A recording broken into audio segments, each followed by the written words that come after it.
On the windswept plain of Karbala in the year 680, a small band of weary men stood surrounded by thousands.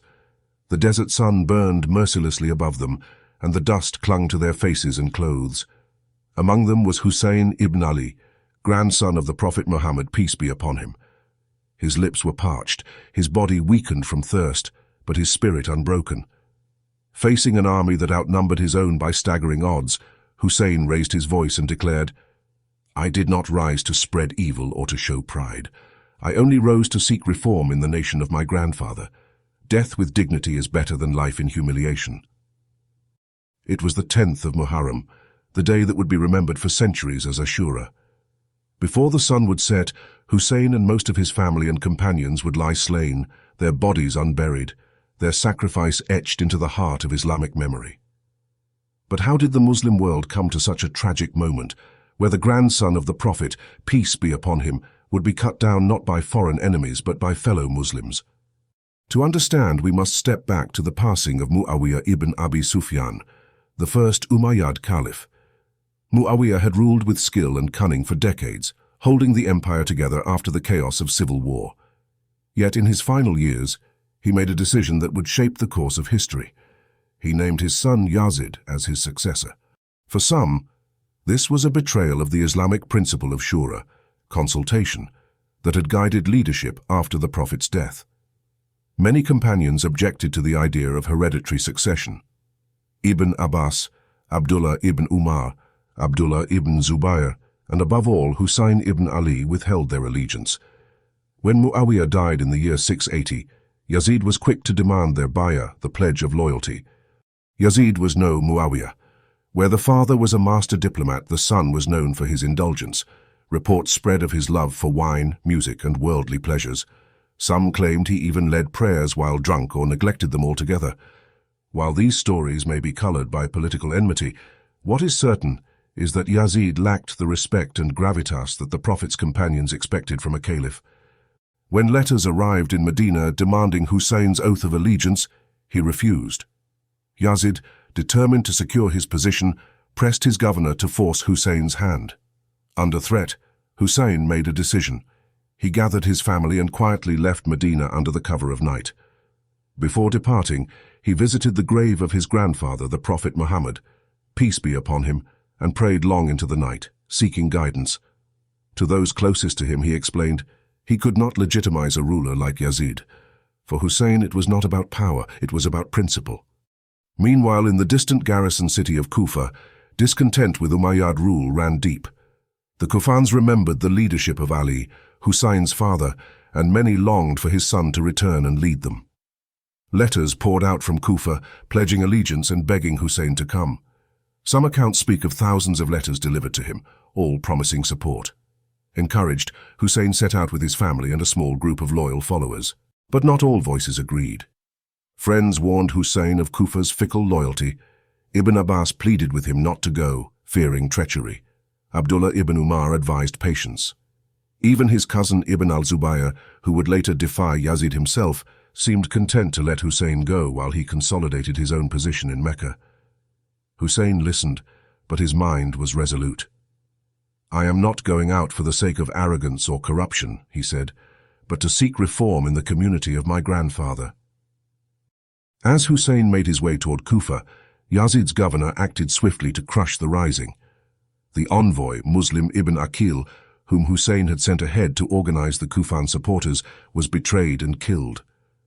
When Husayn received the news, he wept. But turning back was no longer an option.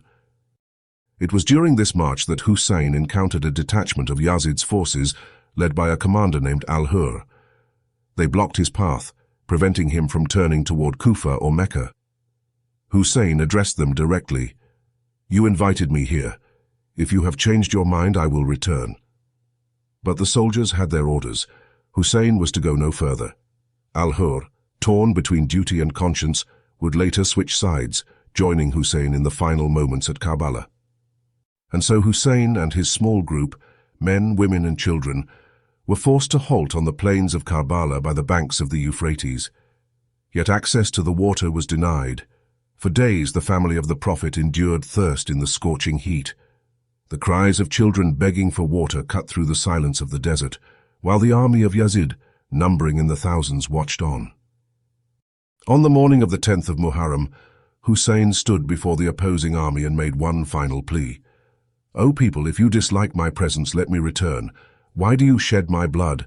Am I not the grandson of your prophet? Did he not say of me and my brother that we are the leaders of the youth of paradise?" His words hung in the air, but the hearts of his enemies were hardened by fear of Yazid's wrath and the lure of reward. The battle that followed was brief but merciless.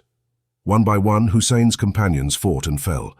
Muslim ibn Awsaja, Habib ibn Muzahir, Qasim, the young son of Hassan, and finally Abbas ibn Ali, Husayn's half-brother, who died trying to bring water to the children. Each death was a wound deeper than the last, yet Husayn remained steadfast. At last he stood almost alone, his body bloodied, his strength nearly gone. Surrounded, he raised his voice in prayer. "O Allah, you are my trust in every calamity, my hope in every hardship." Moments later he was struck down. The grandson of the Prophet, peace be upon him, fell upon the sands of Karbala, his sacrifice sealing a legacy that would echo through the centuries. But the tragedy did not end with Husayn's death. The women and children of his household were taken captive, paraded first through Kufa and then to Damascus. There, before Yazid himself, Husayn's sister Zaynab rose to speak. Her words were fearless. "I see nothing but beauty.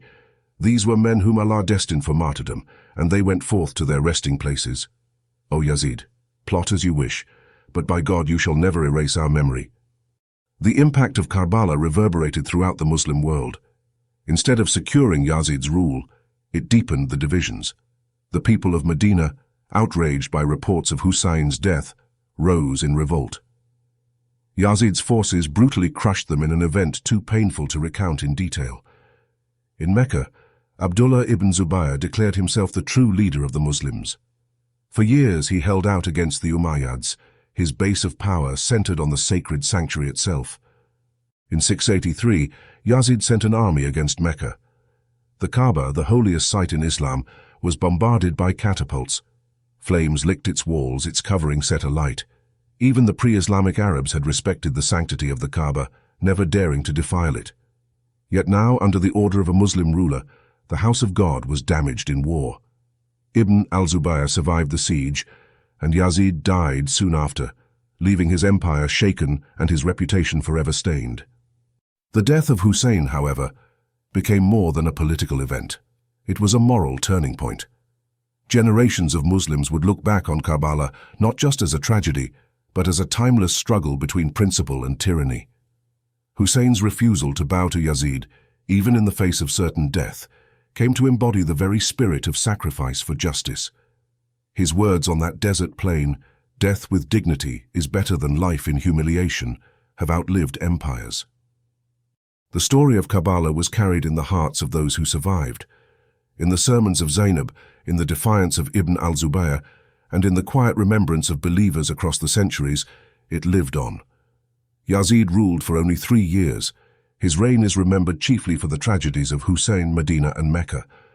Husayn's legacy, by contrast, endures as a beacon, a reminder that truth, even when crushed beneath power, cannot be extinguished.